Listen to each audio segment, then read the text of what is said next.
Bismillahirrahmanirrahim. Assalamu alaikum students. Welcome to the course of database systems and in database management system. Today our topic is three level architecture. आज के lecture के अंदर हम जो topic cover करेंगे वो है थ्री लेवल आर्किटेक्चर। डेटाबेस की बेसिक्स के अंदर ये टॉपिक जो है स्टूडेंट ये बहुत इंपॉर्टेंट है और एग्जाम्स के पॉइंट ऑफ व्यू से भी ये बहुत इंपॉर्टेंट है। आज के लेक्चर के अंदर हम इस कॉन्सेप्ट को डिस्कस करेंगे कि थ्री लेवल आर्किटेक्चर क्या होता है। तो सबसे पहले हम पिछले लेक्चर्स की कुछ चीज़ें रिवाइज कर लेते हैं। तो पिछले लेक्चर के अंदर हमने तीन मेजर चीज़ों को डिस्कस किया था। इसमें जो सबसे पहली चीज़ है वो डाटा है कि डाटा क्या होता है।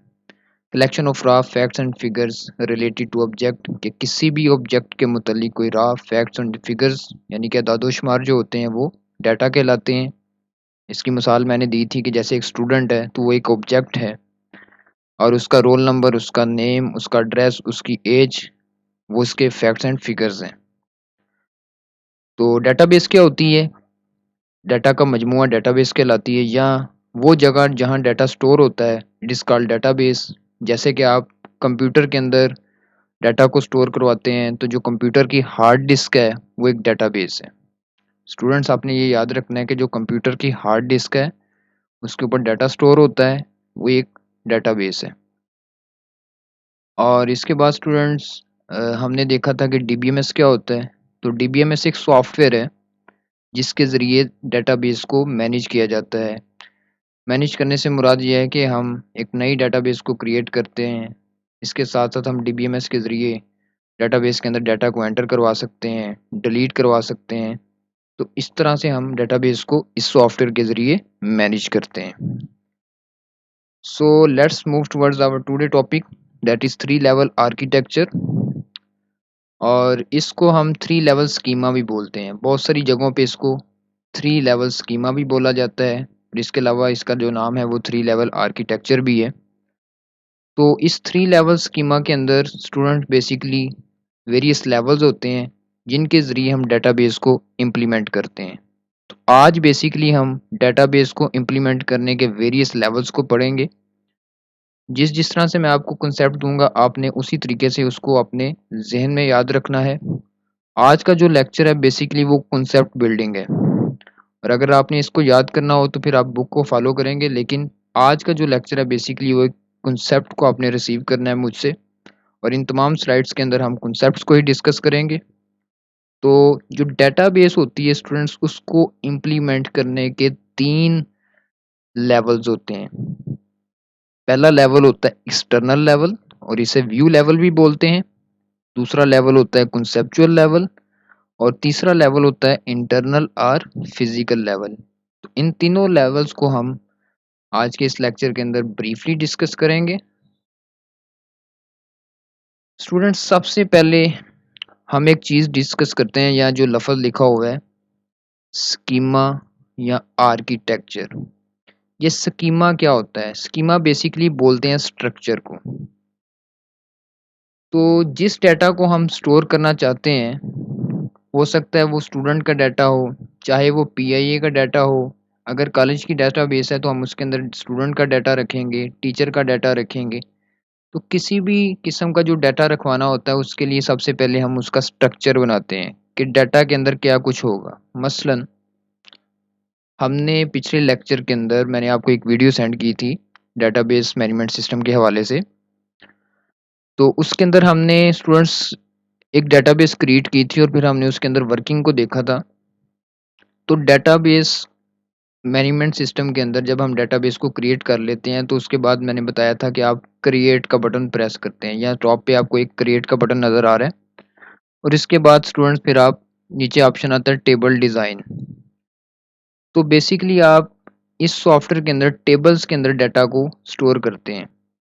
जब आप इस टेबल डिज़ाइन के ऊपर क्लिक करते हैं तो आपको इस तरह की एक स्क्रीन नज़र आती है, इस तरह की एक इंटरफेस नज़र आती है और जिसके अंदर आप बताते हैं कि जो मैं टेबल क्रिएट करने जा रहा हूँ स्टूडेंट का, उसके अंदर मैं किन किन चीज़ों को रखूँगा। यानी कि आप स्टूडेंट के टेबल का स्ट्रक्चर बताएंगे कि स्टूडेंट के टेबल के अंदर क्या क्या चीज़ें होती हैं।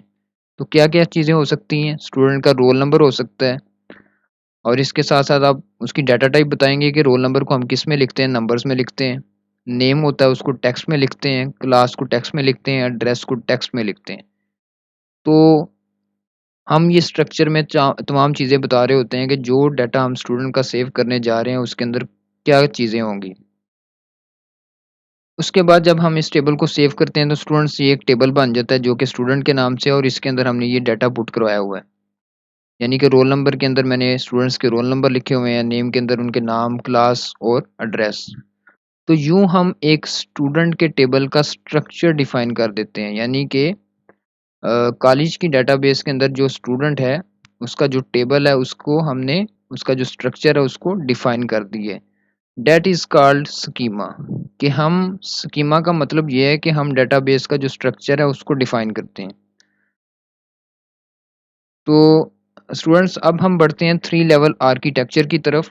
और आपको एक पिक्चर नज़र आ रही है और पिक्चर के अंदर वेरियस लेवल्स हैं। तो सबसे पहले जो लेवल है इसको बोलते हैं व्यू लेवल और यूज़र लेवल, या इसको बोलते हैं एक्सटर्नल स्कीमा।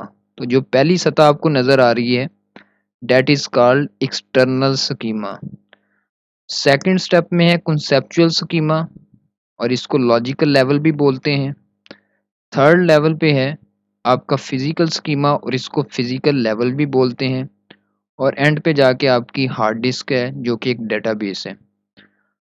तो स्टूडेंट्स ये एक पूरा मॉडल है जिसको इस्तेमाल करते हुए हम डेटाबेस के अंदर डाटा को स्टोर करवाते हैं।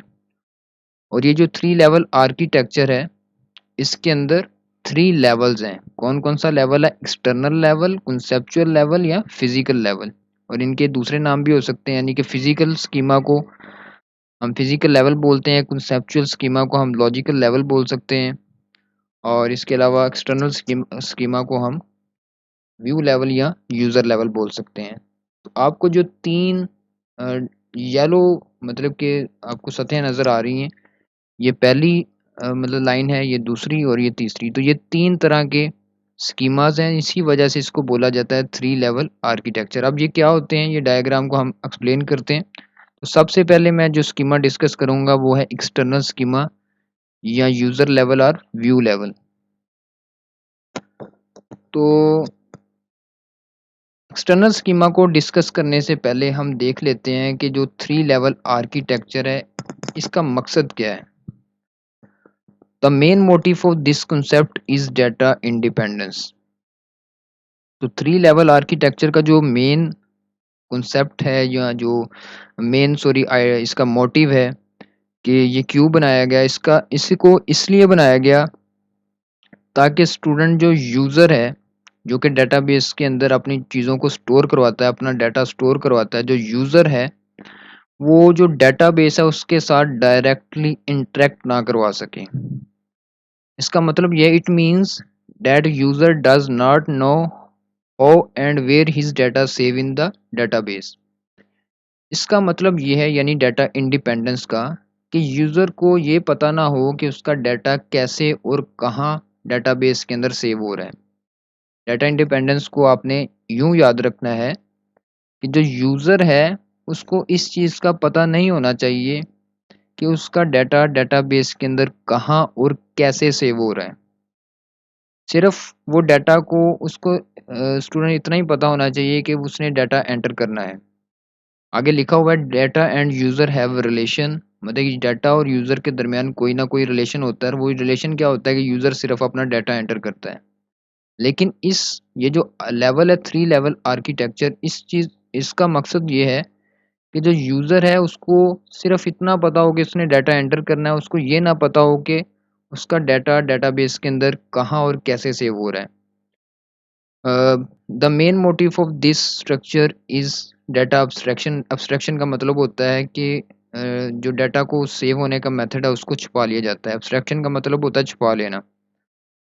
तो स्टूडेंट्स इसकी आम एग्ज़ाम्पल क्या है, आप जीमेल इस्तेमाल करते हैं और जीमेल के अंदर आपका बहुत सारा डाटा पड़ा होता है। इसके अलावा आप जीमेल के अंदर अपनी पिक्चर्स भी रख सकते हैं, वीडियोज़ को भी रख सकते हैं और आपकी सारी मेल्स पड़ी होती हैं। लेकिन आपको नहीं पता कि ये जो मेल्स हैं ये जीमेल का जो सर्वर है ये किस जगह पे है, उस सर्वर के अंदर कौन-कौन सी फाइल्स हैं। बेसिकली सर्वर क्या होता है, एक मेन कंप्यूटर होता है और जीमेल वालों का एक सर्वर है, जहाँ पूरी दुनिया के लोगों की जो जीमेल्स का डाटा है वो वहाँ जाके स्टोर होता है। लेकिन आपको नहीं पता कि वो सर्वर कहाँ पड़ा हुआ है। सर्वर बेसिकली एक कंप्यूटर होता है, जो कि एक सेंट्रल कंप्यूटर होता है और पूरी दुनिया के जितने भी लोग होते हैं, उनका जितना भी जीमेल का डाटा होता है, वो उस मेन कंप्यूटर के ऊपर जा रहा होता है और उसको बोलते हैं सर्वर कंप्यूटर। सर्वर कंप्यूटर के बारे में अपना आइडिया क्लियर करें। ये एक मेन कंप्यूटर होता है, जिसको सर्वर बोलते हैं और पूरी दुनिया के लोगों का जितना भी जीमेल का डाटा होता है, वो उस मेन कंप्यूटर के ऊपर स्टोर हो रहा होता है। यानी कि आपको गूगल वालों ने एक सहूलत दी है कि आप उसके ऊपर अपना डाटा स्टोर करवा सकते हैं। लेकिन स्टूडेंट्स, आपको नहीं पता कि वो डाटा वहाँ कैसे स्टोर हो रहा है और किन फाइल्स के अंदर स्टोर हो रहा है। आप क्या करते हैं, बस आपने डाटा को एंटर करना होता है। यानी कि आप फ़र्ज़ किया जीमेल के अंदर अपनी कोई पिक्चर रखवा देते हैं, तो पिक्चर तो जीमेल के अंदर आ जाएगी। तो आपने सिर्फ़ इतना ही काम करना होता है। लेकिन वो डाटा किस डेटाबेस के अंदर सेव हुआ है और कैसे सेव हुआ है, ये आपको नहीं पता।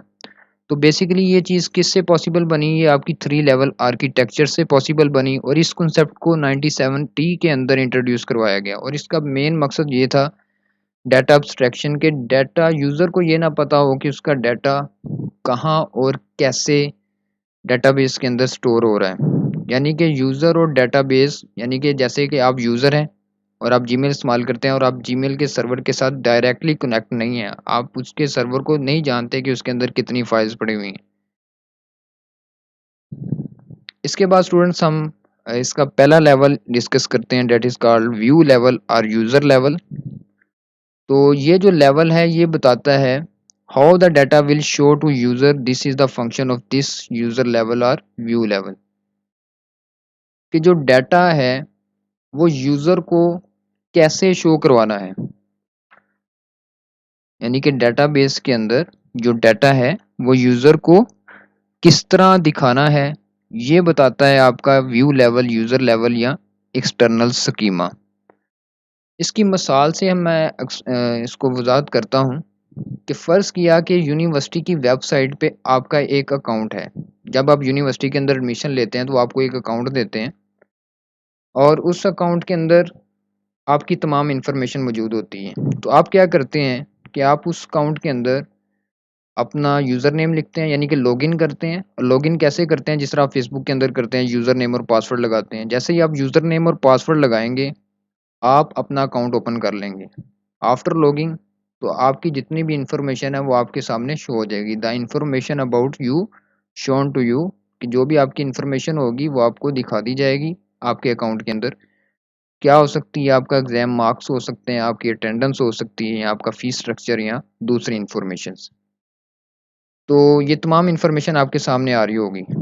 लेकिन ये इन्फॉर्मेशन कौन शो करवाता है? बेसिकली ये व्यू लेवल या यूज़र लेवल शो करवा रहा होता है।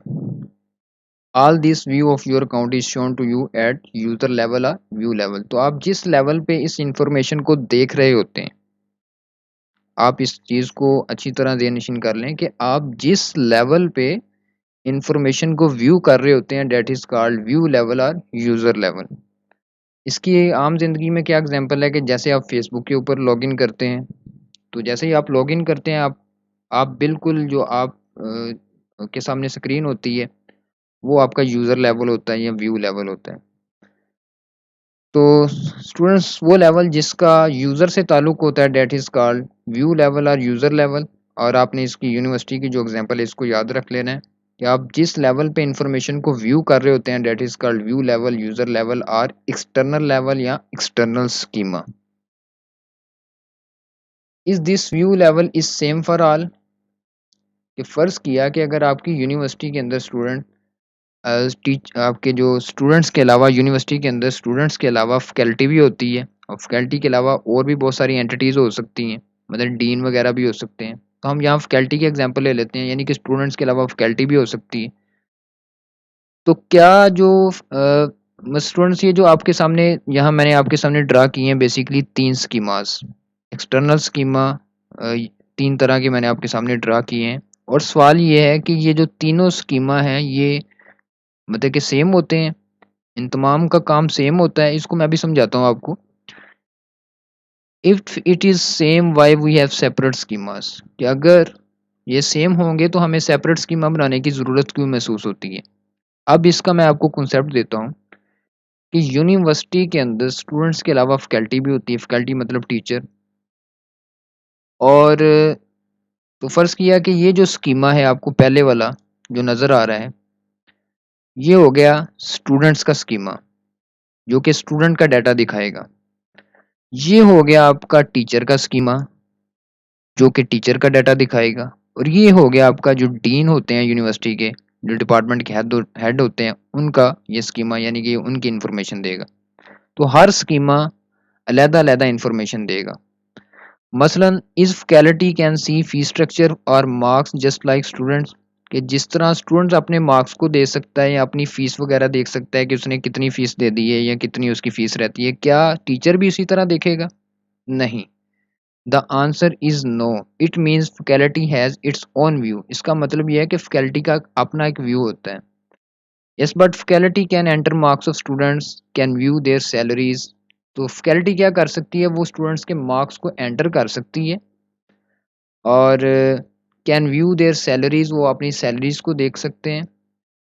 But student can not view that detail of faculty, लेकिन स्टूडेंट जो है वो फैकल्टी के डिटेल को नहीं देख सकते। तो स्टूडेंट्स यहाँ जितने भी स्कीमाज हैं उनकी जो व्यू हैं वो एक दूसरे से सेपरेट होते हैं। और जैसा कि इसमें आपको सिंपल एग्जांपल से समझा दिया गया है कि जो स्टूडेंट का स्कीमा होगा उसके अंदर सिर्फ स्टूडेंट की इंफॉर्मेशन नज़र आ रही होगी। जो फैकल्टी का स्कीमा होगा उसके अंदर सिर्फ फैकल्टी की इंफॉर्मेशन शो हो रही होगी, यानी कि टीचर से मुतल्लिक कि टीचर अपना डाटा व्यू कर सकते हैं। टीचर देख सकता है कि उसकी सैलरी क्या है, वो अपनी इंफॉर्मेशन के बारे में देख सकता है। लेकिन जो स्टूडेंट होगा वो टीचर की जो इंफॉर्मेशन है उसको एक्सेस नहीं कर सकता। So to maintain security at these level there are separate external schemas. तो थ्री जितने भी आपके यूनिवर्सिटी के अंदर एंटिटीज होती हैं, टीचर स्टूडेंट, उनके डाटा को सिक्योर करने के लिए, उनके डाटा को महफूज करने के लिए, यानी कि कोई भी एक दूसरे का डाटा ना देख सके, हम क्या करते हैं, एक्सटर्नल स्कीमास क्रिएट कर देते हैं डेटाबेस के अंदर, ताकि सिक्योर रहे डाटा सब लोगों का। Students can not view the details of faculty. तो ये सिक्योरिटी मेंटेन करने का मतलब ये है, और यानी कि एक्सटर्नल स्कीमास अलग-अलग बनाने का मतलब ये है कि जो स्टूडेंट्स हैं वो फैकल्टी की इंफॉर्मेशन को ना देख सकें, यानी कि एक जो स्कीमा है वो दूसरे स्कीमा की इंफॉर्मेशन को व्यू ना कर सके। तो every entity in university has its own view level. तो जितनी भी एंटिटीज़ होती हैं, यानी जितने भी लोग होते हैं, स्टूडेंट का अपना व्यू होगा, टीचर्स का अपना व्यू होगा, डीन्स का अपना व्यू होगा। इसके अलावा अगर कोई दूसरे मुलाजम हैं यूनिवर्सिटी में, उनका अपना व्यू होगा। यहाँ मैंने लिख दिया teachers have their own view level, dean have their own view level. तो हर एक बंदे का अपना अलहदा से एक एक्सटर्नल स्कीमा होगा। तो इस एक्सटर्नल स्कीमा स्टूडेंट यहाँ मैंने 3 बनाए हैं। डेटाबेस के अंदर बहुत ज़्यादा भी हो सकते हैं। जितने मतलब कि आपके लोग हैं यूनिवर्सिटी के अंदर जिनका हर एक का काम अलहदा-अलहदा है, उसके काम के मुताबिक हम उसका एक्सटर्नल स्कीमा बना लेंगे डेटाबेस के अंदर। और एक्सटर्नल स्कीमा के बारे में आपने याद रखना है कि इसकी वजह से डाटा सिक्योर रहता है, कोई भी एक दूसरे के डाटा को व्यू नहीं कर सकता। तो students, so when you log into your Facebook or ATM, the front view that is user level और व्यू लेवल, तो मुख्तसर ये है कि जब आप फेसबुक ओपन करते हैं तो जो आप जिस लेवल पे होते हैं, यानी कि आपके सामने जो पेज ओपन होता है वो जिस लेवल पे ओपन होता है डेट इज़ व्यू लेवल या यूज़र लेवल, यानी कि जो लेवल यूज़र को नज़र आ रहा है that is called view level और यूज़र लेवल। इस तरह आप एटीएम मशीन पे जाके जब अपना कार्ड एंटर करते हैं और उसके बाद आप पासवर्ड लगाते हैं तो सबसे पहले जो स्क्रीन शो होती है डेट इज़ यूज़र लेवल और व्यू लेवल। इसके बाद आता है स्टूडेंट जो नेक्स्ट है वो है कंसेप्चुअल लेवल, यानी कि ये वाला portion. This level will tell us how will we will store data in database. तो ये लेवल हमें बताता है कि हम डेटाबेस के अंदर डाटा को किस तरह से स्टोर करवाएंगे, यानी कि डाटा का स्ट्रक्चर क्या होगा। यानी अभी मैंने थोड़ी देर पहले आपको एक एग्जांपल दी थी कि स्टूडेंट्स का डाटा डेटाबेस के अंदर स्टोर करवाने से पहले उसका स्ट्रक्चर बताया जाता है कि यानी उस स्टूडेंट का क्या कुछ होगा डेटाबेस के अंदर। उसका रोल नंबर होगा, उसका नेम होगा, उसकी क्लास होगी, उसका एज होगा, उसका एड्रेस होगा। तो ये बेसिकली हम स्टूडेंट के डाटा का स्ट्रक्चर बता रहे हैं। बिल्कुल स्टूडेंट उसी तरह कि जिस तरह जब आपने एक घर बनाना होता है, तो आप घर बनाने से पहले उसका एक मतलब कि डिसाइड कर लेते हैं उसका स्ट्रक्चर कि आपके घर के अंदर कितने कमरे होंगे और किस-किस जगह पे कौन-कौन सा कमरा होगा। तो घर बनाने से पहले आप एक कॉन्सेप्चुअल लेवल पे उसका एक क्या तैयार कर लेते हैं, आप अपने ज़हन के अंदर उसका एक स्केच तैयार कर लेते हैं। तो डेटाबेस को भी बनाने से पहले आप ज़हन के अंदर एक स्केच तैयार कर लिया जाता है कि हमने डेटाबेस के अंदर कौन-कौन सी चीज़ों को ऐड करना है। अगर घर के एग्जांपल के तौर पे लिया जाए तो like that before store data in database. तो डेटाबेस के अंदर डाटा को स्टोर करवाने से पहले the conceptual structure of data is made. तो हम डाटा का एक कॉन्सेप्चुअल स्ट्रक्चर बना लेते हैं। It means how many tables in our database. तो कॉन्सेप्चुअल स्ट्रक्चर का मतलब यह है कि हम डेटाबेस के अंदर कितने टेबल्स बनाएंगे और which type of data in these tables, और इन टेबल्स के अंदर किस टाइप का डाटा होगा। मतलब ये कि मैंने यहाँ स्टूडेंट्स 3 तरह के टेबल बनाए हुए हैं। एक लाइब्रेरी टेबल है, एक स्टूडेंट टेबल और टीचर टेबल है। यानी कि मैं डेटाबेस का एक मॉडल तैयार कर दिया है और यहाँ स्टूडेंट के अंदर मैंने बता दिया है कि इसका स्ट्रक्चर कैसा होगा। इसके अंदर रोल नंबर होगा, स्टूडेंट का नाम होगा, क्लास होगी और उसकी एज होगी। तो ये तमाम चीज़ें मैं डेटाबेस को मतलब कि हार्ड डिस्क के ऊपर सेव करवाने से पहले बता देता हूँ। और that is called conceptual schema or logical level. For example, if we make the database of college, तो database कॉलेज की database बनाने से पहले हम उसके tables बना देते हैं कि इस database के अंदर कौन कौन सा table होगा। यानी कि student का table होगा, टीचर का टेबल होगा, लाइब्रेरी का टेबल होगा, कोर्स का टेबल होगा। तो स्टूडेंट बेसिकली कंसेप्चुअल जो स्कीमा ये हमें बताता है कि हमारा डाटा उसका स्ट्रक्चर क्या होगा जब हमें उसको डेटाबेस के अंदर स्टोर करवाना है। तो बेसिकली ये डाटा के स्ट्रक्चर को बता रहा होता है। इसके बाद लास्ट स्कीमा जो है ये है फिजिकल स्कीमा। ये एक इम्पोर्टेंट लेवल है where our data is physically managed by this level. तो यहाँ हमारा डाटा बेसिकली फिजिकल तौर पे मैनेज हो रहा होता है। This level tells us in actual where our data is store in hard disk. तो ये लेवल हमें बताएगा कि असल में हार्ड डिस्क के ऊपर हमारा डाटा किस तरह स्टोर होगा।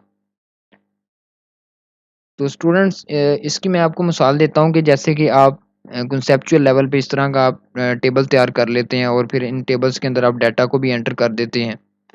तो जैसे ही आपने एक कॉलेज की डाटाबेस बनाई,